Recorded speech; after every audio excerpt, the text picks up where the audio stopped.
or somebody calls for us, happy birthday. Alright? Okay. Next. Present. Okay. Pag yung ano yung camera. Next na. I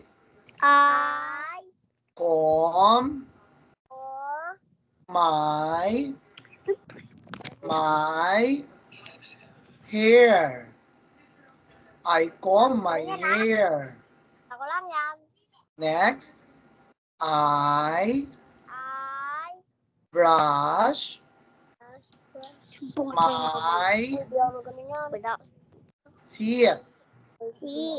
I brush my teeth. Siyempre, magtututbrush tayo ng ngipin natin.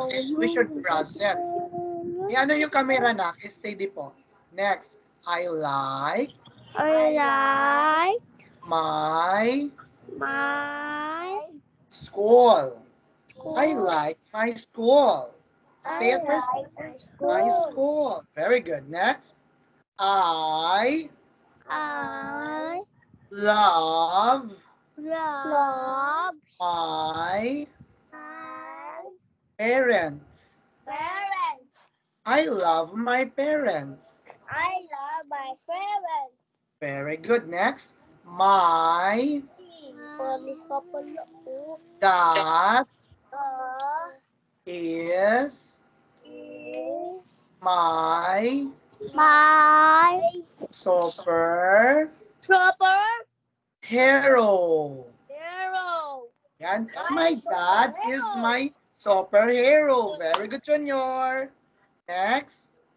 See? Kailangan sa camera po lagi na kayo steady mga anak. See you tomorrow. Good. Pag sabihin natin see you tomorrow, so magkikita tayo bukas. Okay? So now, let us proceed.